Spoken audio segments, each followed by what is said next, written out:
Hi. So, anyway, we're going to do a real quick tutorial on editing text with Cornerstone. And that's the first thing you're probably going to want to do. The next tutorial will be how to add certain elements. Alright, so the first thing we want to do is, if we go into our back end, we see some things up at the top: edit with Cornerstone and customize. We won't really fool with customize. I'll talk about that later. We just want to hit edit with Cornerstone. So go ahead and click your edit with Cornerstone tab on the page that you're on. You should see this window and this icon, and then you should see these things happen.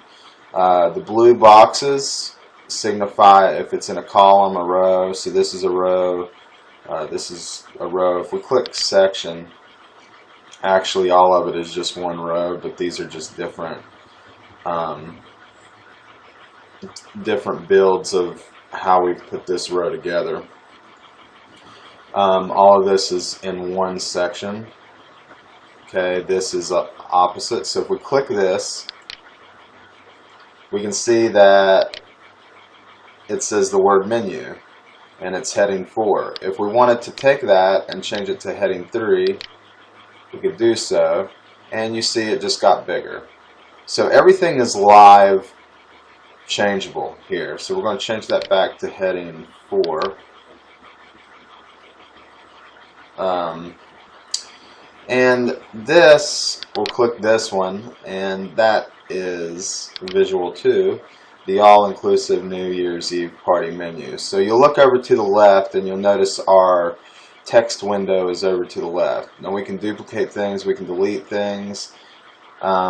We can look at the visual side, which is what I'm on right now, or we can look at the text side, which is how you would space out things more than the visual side.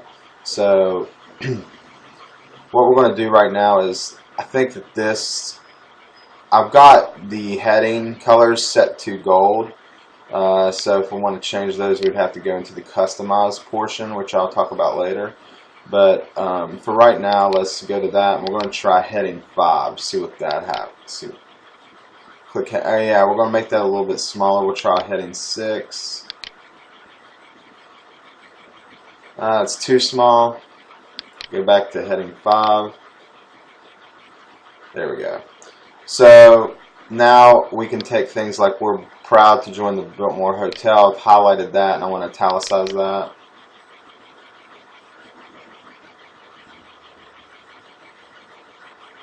And then if it doesn't show directly when we hit save,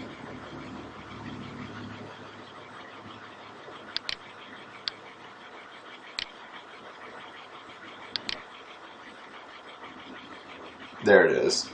So I hit italicize on that and it just italicized this portion. I don't want to italicize it though, I just want to show you. Now when you're doing spacing and things like that, I wouldn't do it in the visual, I would do it in the text. And another thing is, this expand takes you out and expands you to the whole thing, so you can have that toggled in. So if we were to put a space anywhere in here, we would space these out. I would do it with the text option chosen rather than the visual. Here's the visual. And then we can collapse that by hitting the X, and it comes back over here.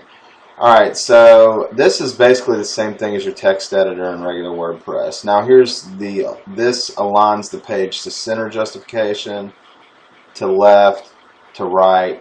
If you want certain elements in this that you want justified to a certain size, like you want all these justified to the left, basically you go into visual and find this part right here. Like say you want all these justified to this side, you would hit align left and it would move all that stuff to align left. So I'm going to undo that. It just depends on what you like, and if we wanted to put bullets, you would put bullets and choose different things like that. Like I said, it's just like the regular editor. So one thing we don't want to forget is every time we finish doing something we like, go down and hit the green save button at the bottom, and you'll come up with a cool bodacious or yippee or oh how awesome on the back. If we click things like that, this shows it shows what this would look like. We're going to get into like if this is on the mobile, so we can be checking if we're more concerned about how something looks mobile. We can do that. Here's tablet, here's a sideways tablet, here's a laptop, and here's extra large. This is your actual text. So that's pretty cool. Help text is on, and advanced controls.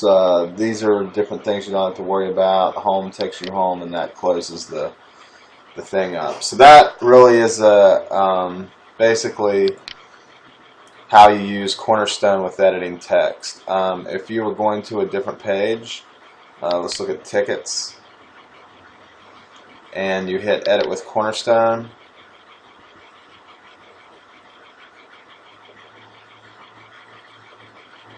You can see that I have these broken down into sections. So here's a section, here's a section. And the reason why is because I've got a text element at the top, I've got a text element here, then I've got another text element, and then I got a button element, and then I have a text element. So you can't really have a full text element and then have something like an image or a button. You have to break it up. So it's fine to totally break these up into different things. I will be showing you how to build your page on the next tutorial. So if we want to go in and edit this bottom right here, we would click that, and there it is. Click this, there it is. So that's pretty much how to edit text.